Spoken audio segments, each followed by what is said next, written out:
se não todo mundo, a maioria sabe de cor. João 3,16. João 3,16. Estaremos neste momento lendo a palavra do Senhor sob a iluminação do Espírito Santo, na dependência do Espírito, para que sejamos edificados. Eu convido os irmãos, mesmo assentados, a lerem comigo, aqueles que sabem até de cor, mas vamos lá, João 3,16, leamos juntos bem forte. Porque Deus amou ao mundo de tal maneira que deu o seu Filho unigênito, para que todo que nele crê não pereça, mas tenha a vida eterna. Na dependência do Espírito Santo, passemos então à meditação da palavra do Senhor, hoje com o tema a sublimidade do amor de Deus. Chama-nos a atenção quando algo bom é feito a pessoas sem mérito. Ajudar a quem não pode retribuir é destacado nas ações. Servir a quem não merece é visto como uma grandeza. E a palavra de Deus nos diz, inclusive, que nós devemos amar aqueles que nos odeiam, que nos perseguem, e devemos orar por eles. Jesus recebeu uma visita inesperada de um homem chamado Nicodemos. E Nicodemos vai a Jesus e fala para Jesus algo um pouco diferente daquilo que a conversa, o rumo que a conversa toma. Porque, se você olhar o primeiro versículo do capítulo 3, você encontra que entre os fariseus, um homem chamado Nicodemos, ele era um dos principais dos judeus, e esse de noite foi ter com Jesus e lhe disse: Rabi, sabemos que és mestre vindo da parte de Deus, porque ninguém pode fazer esses sinais que tu fazes, se Deus não estiver com ele. Ele fez uma afirmação. Mas a esta afirmação, Jesus responde: em verdade, te digo, que se alguém não nascer de novo, não pode entrar no reino de Deus. E agora ele passa a mostrar e a ensinar o que é nascer de novo, e quais são os princípios, as características, ou o que envolve o novo nascimento, dizendo que só é possível nascer de novo se o Espírito Santo efetuar o novo nascimento. E não adianta nascer de novo se algo espetacular não tivesse acontecido. Que alguém tivesse então vindo ao mundo para morrer na cruz, para declarar justo aquele que crer neste que veio morrer, e assim não pereça, mas tenha a vida eterna. O texto continua mostrando que este momento da história ainda é o momento da salvação.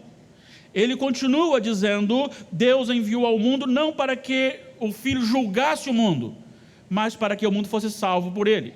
Versículo 18, quem nele crê não é julgado. Quem não crê já é julgado, já está condenado pela própria palavra, porque não crê no unigênito Filho de Deus. E qual é o julgamento? Que a luz veio ao mundo, mas os homens amaram mais as trevas. E eles não se aproximam da luz para que as suas obras más não sejam reveladas. Mas dentro deste contexto da possibilidade da nossa salvação, nós encontramos aqui a declaração de Jesus dizendo: Deus amou ao mundo de tal maneira. Há uma intensificação da fala de Jesus ao revelar o amor de Deus. E é isso que eu quero destacar, e o meu objetivo é fazer com que reflitamos sobre a sublimidade deste amor, e esta reflexão, esta meditação seja suficiente para alterar ainda mais a nossa natureza submissa à grandeza e à majestade desse Deus sublime e maravilhoso. Então nós vamos destacar aqui alguns fatos que comprovam e que evidenciam a sublimidade deste amor. Em primeiro lugar, a sublimidade deste amor é evidenciada na sua origem. A origem deste amor é Deus, porque Deus amou. Deus amou.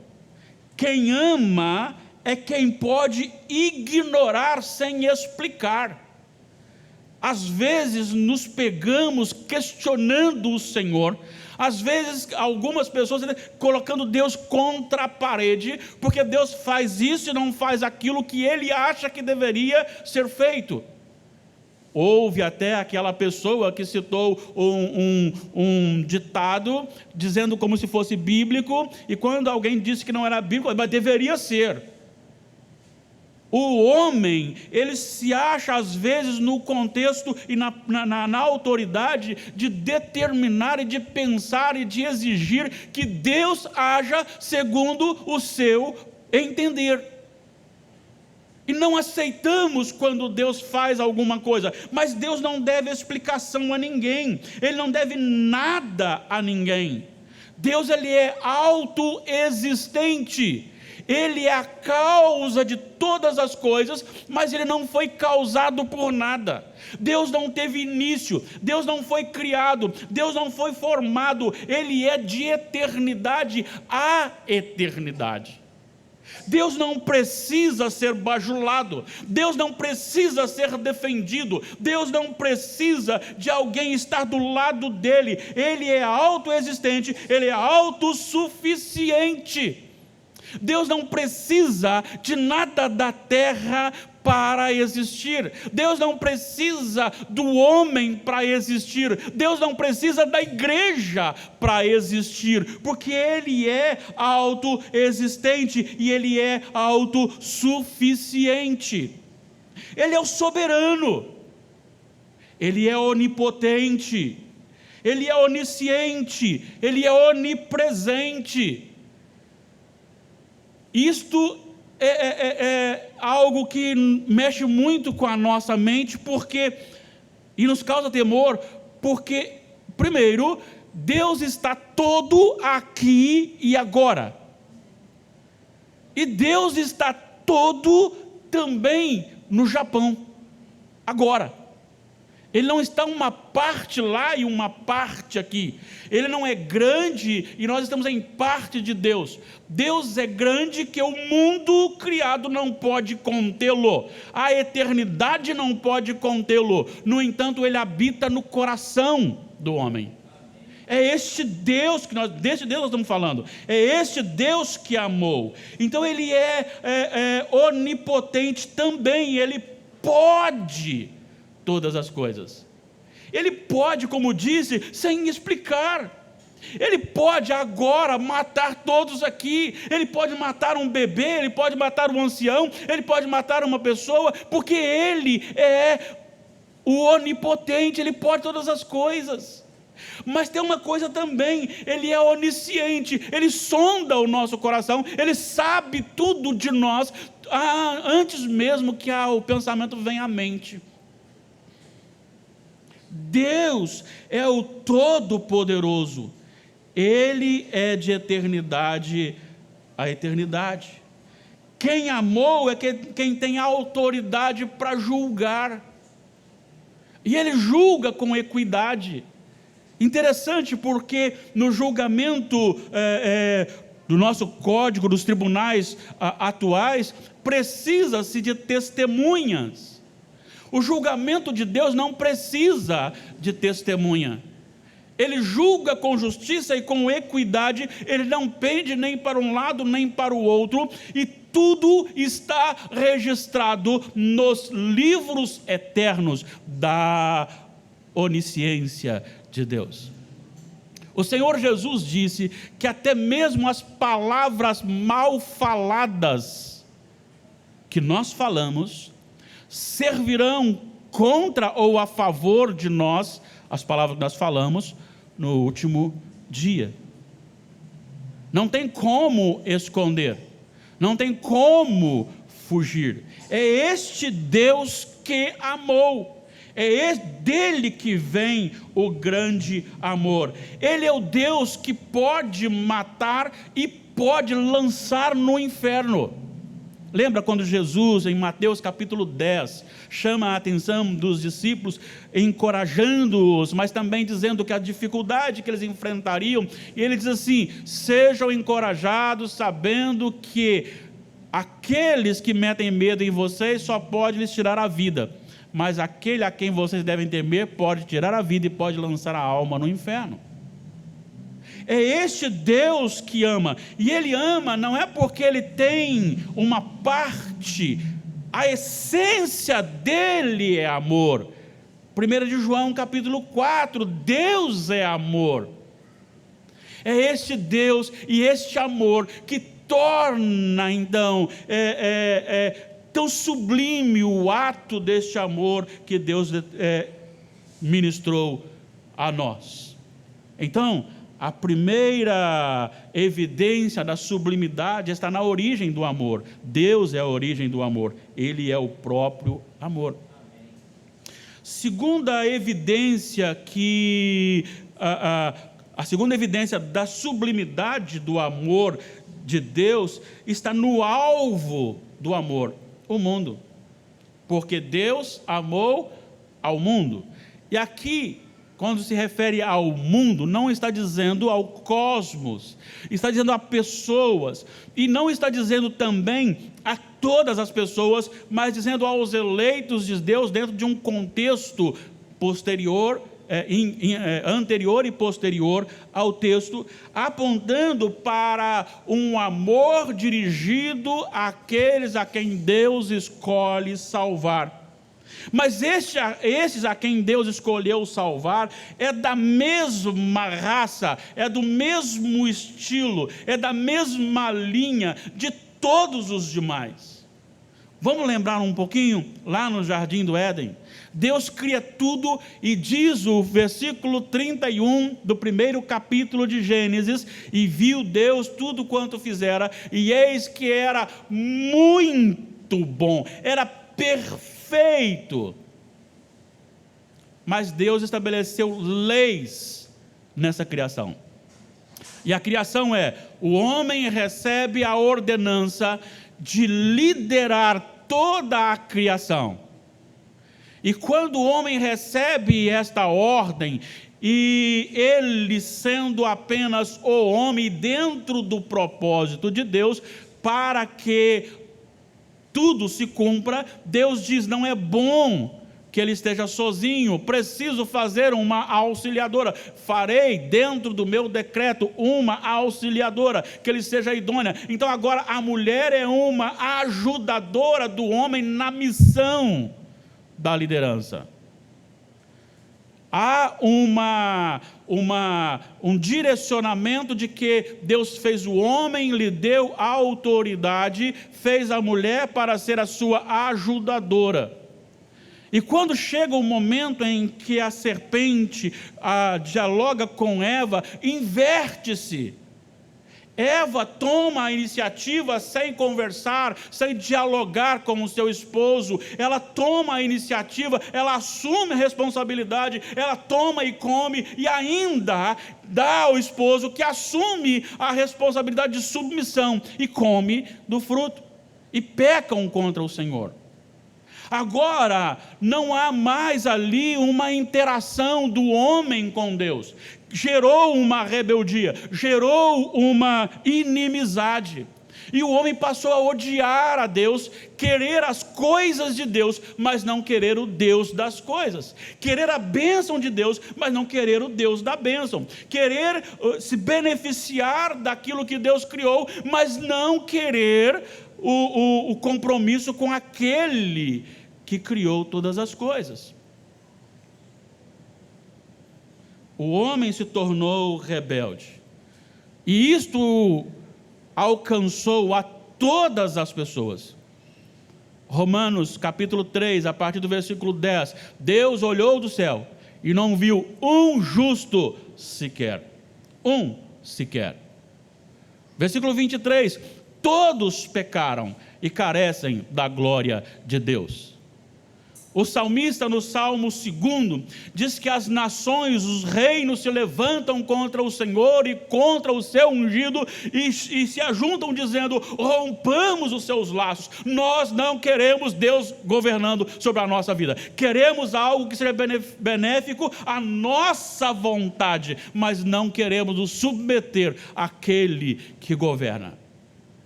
Mas a resposta é: ri-se deles o Senhor zomba deles, e coloca o filho para reinar com vara de ferro, ou seja, que não pode ser quebrada, porque ele é vitorioso. É este mundo que se rebelou contra Deus, é este mundo que se fez inimigo de Deus, é este mundo que caminha de mal a pior, é este mundo que torna o homem cada vez mais egoísta, o homem muito mais depravado, o homem muito mais distante de Deus, o homem muito mais querendo para si, até mesmo religiosamente querendo para si. Quantas vezes você ouve de pessoas que pedem alguma coisa, questionar com Deus: que negócio é esse? Quando nós cantamos aqui pelo Senhor, marchamos sim, nós estamos dizendo que a vitória virá para aqui, não. Nós estamos dizendo que você, como crente, soldado de Cristo, não vai enfrentar problemas, dificuldades, não. Ali está dizendo a respeito de coisas referentes à eternidade com o Senhor. Então o amor de Deus é sublime pela sua origem, Deus, e pelo seu alvo, o mundo pecador. Mas em terceiro lugar, a sublimidade deste amor é evidenciada na essência do amor. Qual é a essência? O próprio Filho. Deus amou o mundo de tal maneira que deu o seu Filho unigênito, seu único filho. Agora pensa comigo: o mundo rebelde, o mundo inimigo de Deus, e Deus toma a iniciativa, e então numa aliança na eternidade, Apocalipse 13:8, não adorarão a besta aqueles que não têm o seu nome escrito no livro do Cordeiro, que foi crucificado desde a fundação do mundo. Quer dizer, o pacote já está feito. Então há uma aliança entre Deus Pai, Deus Filho, Deus Espírito Santo. A redenção é algo antes da fundação do mundo, e ele assume a imagem do seu inimigo para ganhar o seu inimigo. Ele se encarna, e ali, naquele momento da concepção miraculosa, no ventre de Maria pelo Espírito Santo, Jesus Cristo, sendo agora 100% Deus, 100% homem. E diz o texto da palavra do Senhor em Filipenses capítulo 2, que ele mesmo sendo igual a Deus, não quis arrogar para si essa divindade ou a glória ou o poder em benefício próprio, antes esvaziou-se. E esse esvaziar significa não usar em benefício próprio o seu poder divino. Já citei várias vezes em outros momentos, mas faço-o novamente. Lembra da palavra de Jesus ali no monte, quando os soldados vieram e Pedro desembainhou a espada e cortou a orelha de um soldado? Ele vira para Pedro e diz: você não acha que eu poderia rogar ao Pai e ele mandaria agora? Ou seja, eu sou Deus, eu posso me livrar, mas ele não usou em benefício próprio. Esta é a essência do amor. Que amor sublime! Este amor é uma pessoa, este amor é Jesus, que se esvaziou da sua glória, assumiu forma de servo. Enquanto todos querem o trono, Jesus lavava os pés, Jesus curava pessoas, alimentava pessoas, ressuscitava pessoas. Ali estava Jesus para servir, e ele mesmo disse em Marcos capítulo 10, no final do capítulo: porque o Filho do Homem não veio para ser servido, mas para servir e dar a sua vida em resgate de muitos. Este amor é sublime, porque ele foi obediente até morte de cruz. Ele foi levado como homem ali, com toda a angústia da alma, a ponto de suar gotas como de sangue, ou gotas de sangue, como diz o Lucas. a ponto da sua alma estar entristecida para a morte, a ponto dele clamar ao Senhor: se possível, passe de mim este cálice, mas não faça a minha vontade, mas a tua vontade. É este Jesus que ali no deserto usou as Escrituras para combater a tentação da glória e do sucesso propostos por Satanás.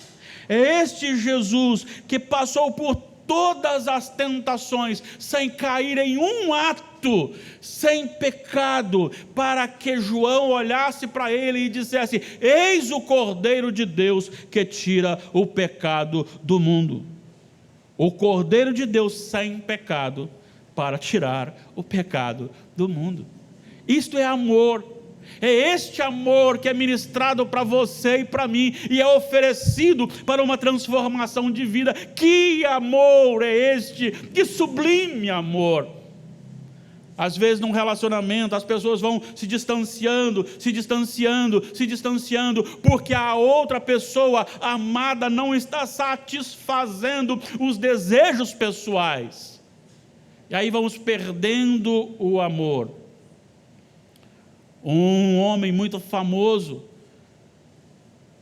aí da matemática, ele foi lá e resolveu várias questões, e quando chegou na última, a simples, ele errou, e então os seus discípulos começaram a rir, dizendo: o senhor acertou quase todos, mas essa aqui que é mais fácil errou. E não, só fiz isso para mostrar para vocês que ao invés de vocês valorizar as difíceis que eu fiz, vocês estão valorizando aquela que eu aparentemente errei. Porque nós somos assim. Isso não é amor. Amor é este. Amor é aquele que Deus, ainda que nós tenhamos problemas, às vezes caímos, nem sempre, porque viver no pecado, isso não está apontando para uma vida longe de Deus. Mas se você cai e você pede perdão, o Senhor perdoa, justamente por causa de Jesus. Isto é amor, porque Jesus cumpriu cabalmente. Em quarto lugar, a sublimidade é evidenciada na finalidade: vida eterna. Deus amou o mundo de tal maneira que deu o seu Filho unigênito, para que todo que nele crê não pereça, mas tenha a vida eterna. A fé em Jesus livra da condenação eterna, de uma eternidade sem Jesus. Eu queria parar um pouquinho aqui nesse ponto. Creio ser ele mais desafiador para a nossa vida. Eu preciso parar um pouquinho com você aqui, porque algumas coisas são importantes serem enumeradas aqui. Primeiro, ele vai dizer que Deus amou de tal maneira que deu o seu Filho unigênito, para que todo o que nele crê não pereça. É necessário crer em Jesus. Crer em Jesus não é você ser batizado. Crer em Jesus não é você sair e gritar assim: eu acredito em Jesus. Crer em Jesus não significa ele estar aqui na intelectualidade. Crer em Jesus significa ele estar como Senhor do seu coração. Crer em Jesus significa que ele é declarado como Senhor, e você e eu somos declarados como servos. Ele manda e nós obedecemos. E ele disse uma coisa muito séria, que o resumo dos mandamentos é: amar a Deus sobre todas as coisas e ao próximo como a nós mesmos. Amar a Deus sobre todas as coisas implica em colocá-lo acima da nossa vontade, do que eu acho. Há coisas na Bíblia que são difíceis de serem interpretadas, difíceis de serem aceitas pelo fato da minha pecaminosidade, mas Deus disse, e se Deus disse é real, e se Deus disse é verdade. Ele é o Senhor. Então quando eu creio, eu estou me submetendo a Jesus. Eu estou agora me condicionando a Jesus. Eu sou condicionado pelo Espírito Santo e tomo a decisão de seguir Jesus sem reservas. Às vezes a gente percebe tanta dificuldade que nós colocamos Já percebeu como nós temos facilidade em acusar as pessoas? Esfriamos, culpado é o presbítero. Esfriamos, culpado é meu irmão da igreja. Porque nós carregamos a síndrome de Adão. Lembra da síndrome de Adão? Adão, quando foi confrontado, o que ele disse? A mulher que tu me deste. E essa síndrome ainda continua na nossa vida, numa fragilidade enorme espiritual. Crer em Jesus significa lançar-nos em Jesus 100% e obedecê-lo, ainda que todas as outras pessoas se voltem contra ele. Crer em Jesus significa olhar para as Sagradas Escrituras e obedecê-la. Olha só o que o salmista diz no Salmo 119:9. De que maneira poderá o jovem guardar puro o seu caminho? Observando-o segundo a tua palavra. Eu coloco a palavra de Deus como luz para as minhas ações, para as minhas decisões, e são tomadas segundo aquilo que é determinado pela palavra. Isso é crer em Jesus. Crer em Jesus é você saber que você é pecador, que você é condenado, porque não há nada que você possa fazer de você mesmo que possa lhe dar a salvação, e você crer que Jesus é suficiente para a sua salvação. Crer em Jesus significa que eu olho para a cruz e vejo o amor de Deus ali por mim, para que eu agora possa, chegado a Ele, sob as suas asas, receber a vida eterna. Vou citar novamente para os irmãos 2 fatos diferentes, com resultados diferentes. Saul não podia fazer o sacrifício, e ele desobedeceu e fez o sacrifício. Quando o profeta Samuel chegou e o confrontou, ele disse: olha, eu sei, mas o povo estava saindo, eu precisava fazer. Davi, humanamente falando, o pecado dele parece que foi pior, porque ele adulterou com uma mulher, ele enganou o marido dela e ele assassinou o marido dela. Mas quando alguém chegou e disse para ele assim: tu és o homem, ele não disse a mulher que tu me deste, ele não disse mas ele disse: pequei contra o Senhor. Todas as vezes que o povo se volta arrependido para o Senhor ministra sobre ele a bênção do perdão. O quebrantamento é o direcionamento do homem, o caminho do homem, para que receba do Senhor a bênção do perdão. Mas eu queria dizer para você uma outra coisa muito importante e séria, é que este lugar do perecimento, você não tem ideia, nós não temos ideia de como seja. Muitas pessoas pensam o inferno é aqui na terra, estão totalmente equivocados. Se você olhar Lucas 16 a partir do 23, aquele rico que está no inferno, ele vai dizer o seguinte: estando terrivelmente em agonia, ele se dirige ao pai Abraão e diz: manda que Lázaro traga pelo menos o dedo molhado em água. Agora me diz uma coisa: um copo de água serviria para resolver o seu problema? Não, mas o seu sofrimento era tanto que apenas um dedo molhado já ajudaria. O sofrimento das trevas, da condenação, ele é terrível. O que diz Apocalipse 20, versículo 10, vai dizer que o diabo, que o anticristo, que os falsos profetas serão lançados, e ali vai dizer que há um sofrimento e agonia eternos e diários e eternos. Será algo não só com uma eternidade, mas será algo contínuo. Não terá um momento para sentar-se numa sombra e respirar. Não haverá um momento para que molhe a garganta com a água para amenizar, porque ali será choro e ranger de dentes. E se você olhar bem aqui, preste muita atenção nisso. Apocalipse 20, eu quero ler para a gente não perder essa parte. Apocalipse 20, depois do versículo 10, ele fala do grande julgamento. E no versículo 15, ele vai dizer: e se alguém não foi achado inscrito no livro da vida, esse foi lançado para dentro do lago de fogo. Então aquele que crê em Jesus não perece, mas tem a vida eterna. Mas aquele que não crê em Jesus não tem a vida eterna, este perece. Mas há uma segunda parte que eu quero dizer que evidencia então esse amor, é a vida eterna. A vida eterna com o Senhor. É a vida eterna que está no capítulo 21 de Apocalipse. É a vida eterna que transforma o nosso coração em alegria. Olha só o que diz: vi novo céu e nova terra, Apocalipse 21.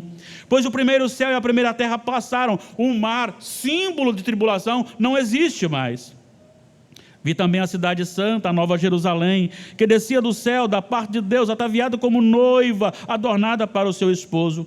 Então ouvi grande voz vinda do trono, dizendo: eis o tabernáculo de Deus, a morada de Deus, a casa de Deus. A casa de Deus com os homens. Olha a beleza disso. Ah, irmãos, eu sei que há grandes e ricas promessas da vida eterna. Você não terá mais problemas de enfermidade, nem problemas físicos ou emocionais. Você não terá mais problemas de tribulação, de perseguição, porque ali o diabo não estará, ali o falso profeta não estará, ali o anticristo não estará, ali os inimigos da igreja não estarão, porque todos já terão sido lançados no lago que arde com fogo e enxofre, a segunda morte, e lá estarão sendo atormentados de dia após dia, 24 horas por dia, eternamente. Mas aquele que crê em Jesus, este estará na nova terra e no novo céu, e contemplará a glória de Deus. Nós contemplaremos a glória de Deus, Ele habitará conosco, Ele estará conosco, nós veremos Jesus face a face, nós conversaremos com Jesus. É certo que lá não haverá choro, é certo que lá não haverá pranto, é certo que lá não haverá morte, nem luto, nem cansaço, nem tribulação, mas tudo isso é mínimo diante da presença da glória do nosso Deus. Ele os enxugará dos olhos toda lágrima.